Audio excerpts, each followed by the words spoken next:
We're going to take a look at three 2022 daily trainers, all between 8 and 10 millimeter drop. We've got the Puma Velocity Nitro 2, the New Balance 880 V12, and finally the ASICS GEL-Cumulus 24. We're going to compare them in an ABC side by side. Each to each other, and we're going to do that here in Park City on the indoor track. First up, the ASICS GEL-Cumulus 24, releasing in May. So the GEL-Cumulus 24 gets a full flight foam blast midsole. It also gets 3 millimeters more stack height at the forefoot and 1 millimeter less at the heel, so it goes to an 8 millimeter drop. It has 3D space construction, gender specific, and its weight will come in at about 9.65 ounces, 274 grams in a US 9. Next up, the Puma Velocity Nitro 2. It has a 33-23 stack height, and of course it has nitro foam that is just above a full layer of thinner EVA. It also has, of course, Puma's Puma Grip. So this is the grippiest outsole of the bunch. It is the lightest shoe at 9.07 ounces, 257 grams in a US 9. We have the New Balance Fresh Foam X 880 V12, which will come in at 135, will come in about 10.4 ounces, 294 grams in a US 9. It has about a 32-22 stack height, and the midsole is Fresh Foam X, but also up front we also have Fuel Cell, a layer of Fuel Cell. So it's the heaviest shoe in the bunch and also has the widest platform. So I've run all three shoes, and we have reviews of the Puma Velocity Nitro 2 and the New Balance 880 on our site, with the GEL-Cumulus 24 to come real soon. So I'm going to take them side by side, one against the other for a mile each here on the track in Park City. I'm doing a mile comparison each shoe on this indoor track here in Park City. The tennis courts, it's about 7 laps to the mile, so it's quite a long track, relatively firm surface. So let's talk about the fit here, the comparative fit of our ASICS GEL-Cumulus 24 versus our Puma Velocity Nitro 2. So the Puma in the yellow is half size up from my normal, and the ASICS is my normal 8.5. So the ASICS, no question, and we'll also compare to the New Balance 880 V12, has the most secure fit of any of the shoes by quite a long margin. The heel hold is yet more secure than the Pumas, which is a bit more relaxed, but still fine. Midfoot hold, super secure. We have a gusset tongue. It's the only shoe with the gusset tongue for its jacquard mesh upper. Now I am a half size up in the Puma, and there's no gusset tongue. We have the thin tongue. The mesh is a little bit kind of denser and thinner than our jacquard mesh over here in the ASICS. A bit more comfortable on foot, not quite as secure. At the half size up, I would definitely be true to size because I'm not quite as locked down as in the ASICS. So both true to size, more performance-oriented fit here versus still a performance-oriented, but maybe a bit more more relaxed, maybe a bit more comfortable for the Puma. Now let's talk about the comparative ride here. Puma has the nitro foam, nitrogen-infused supercritical foam, the blue layer, and below that we have a very light EVA, so it's a dual density midsole, whereas our Cumulus 24 is all flight foam blast, as in the Nova Blast, with the gel unit at the heel and an unseen one for your metatarsals at the big toe at the forefoot. Now, in terms of the relative differences in ride, the Cumulus is a bit denser in feel, a bit more stable in feel.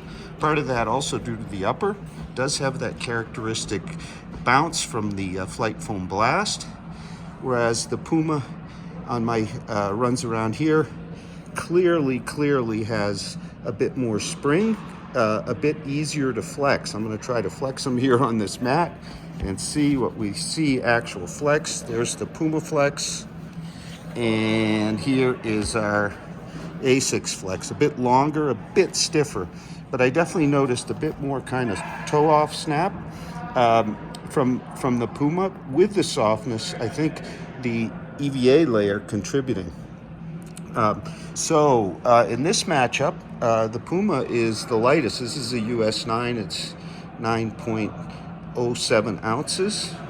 Whereas over here in an 8.5, we're at 9.4 ounces. So the lightness, difference in lightness is also felt. Of course, at a true to size, same size as this, the Puma would be probably about 8.85 ounces.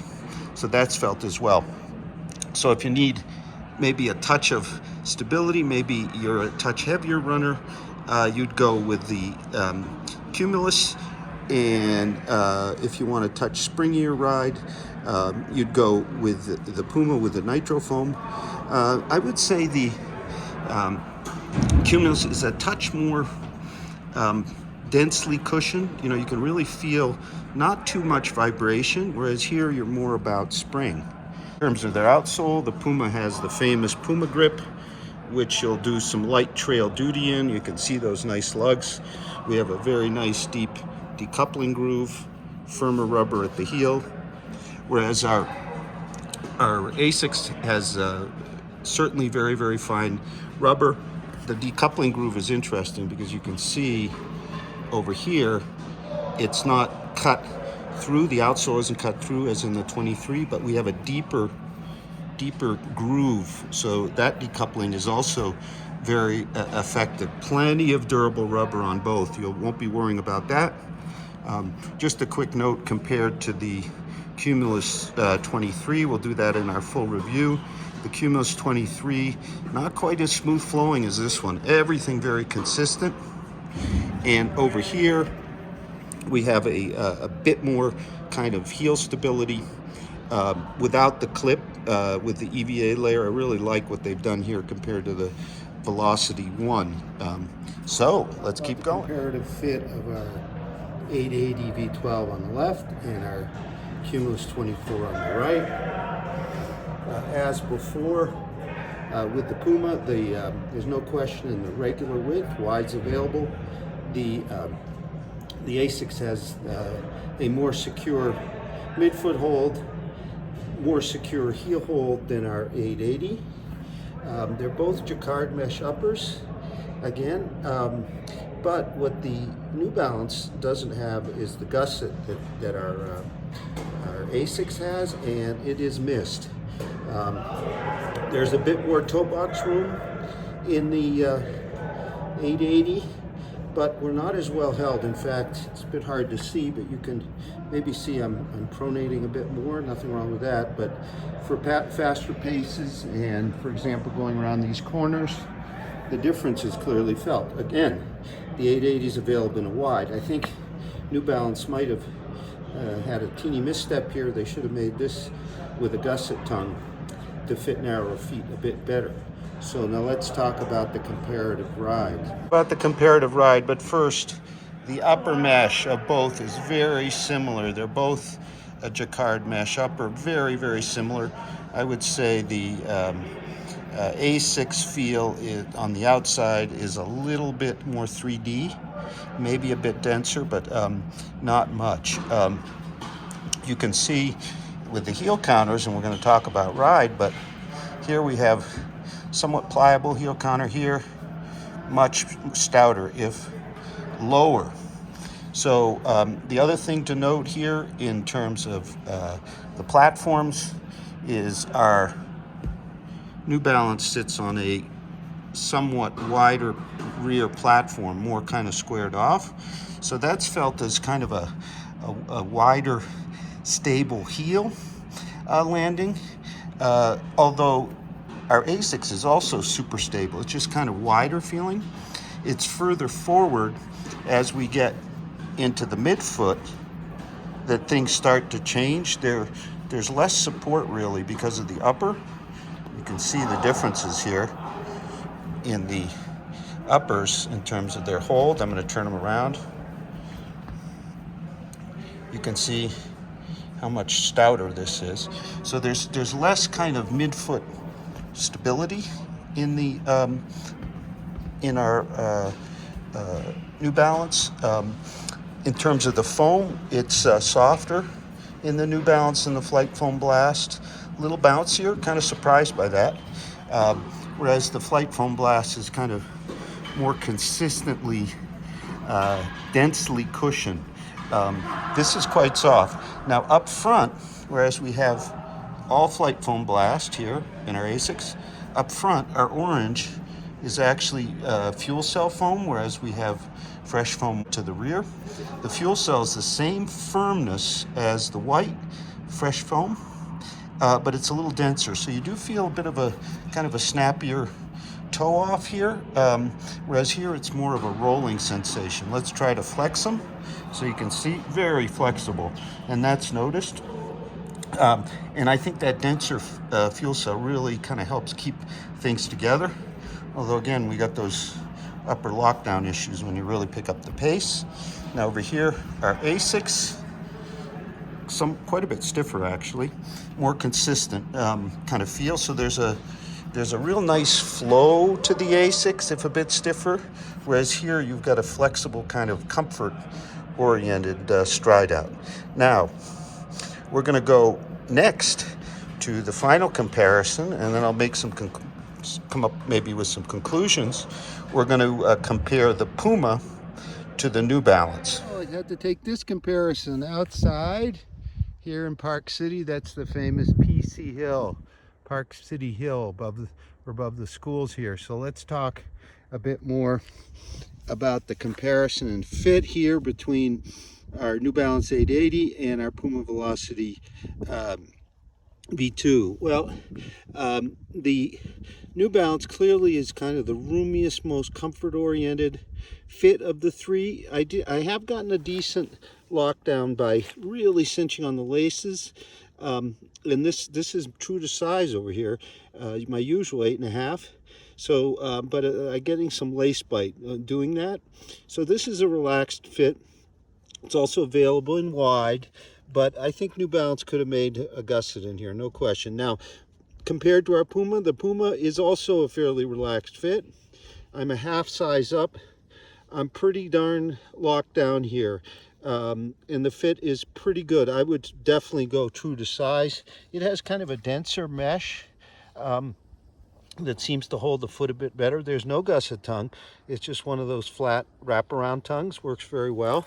Again, not quite the super secure lockdown of the ASICs, but we're considerably lighter here, you know, at well under 9 ounces, whereas in an 8.5, I'm sorry, 9.07 ounces in a US 9, and here we're 10.12 ounces in a US 8, 8.5.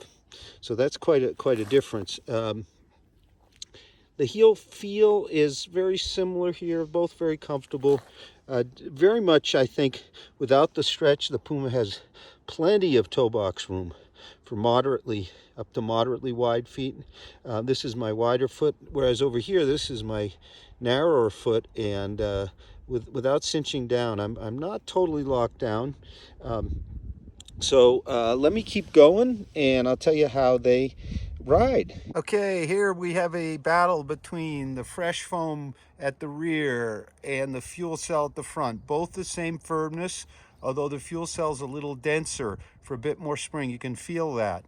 Over here with our Puma, we have the Nitro supercritical foam, considerably softer than the EVA layer below it. So we get a springier feel here, whereas here we get a bouncier feel. The Puma has better, for me anyway, flex. It's a snappier flex. I like that. Whereas our New Balance has kind of a long, mellow, more mellow flex. So the New Balance for me leans more recovery and slower pace daily training, whereas our Puma leans kind of all around daily training with a focus on faster. We're almost an ounce lighter here in the Puma at a half size up from the New Balance, so that's significant. Didn't really feel it on the AB test run, but it starts to add up. One thing of note on the with our New Balance, the New Balance is on a considerably broader platform. Looks like at least 5 millimeters broader, and especially is felt at the heel as a nice, stable, soft heel. I'd say overall, the New Balance. Let's say overall the New Balance is the softest of the bunch, the most easygoing, kind of comfort oriented. And our Puma Velocity Nitro is the most up-tempo. Now, let's have a final kind of pick on some of these, all three of them. But in this matchup, I'm going to pick the Puma as sort of the faster daily trainer over the New Balance, which I would consider more sort of a easygoing recovery, slower run shoe. Kind of a big change from what it was before as sort of New Balance's bread and butter daily trainer, but that's my thought. Okay, let's make some picks here. The Puma is the kind of snappiest, most up-tempo feeling. The New Balance is the most comfort, softest oriented. And the ASICS is the most stable and kind of all around. My personal pick would be the Puma because it is lighter and I prefer a snappy flex, and there's plenty of cushion, and the Nitro foam is real special. In second place, I definitely put the Cumulus 24. Very much for watching. We have written and video reviews of the Puma and the New Balance, with the Cumulus 24 to come real soon at Road Trail Run. Hope you've enjoyed the video. Please consider subscribing and have a great run.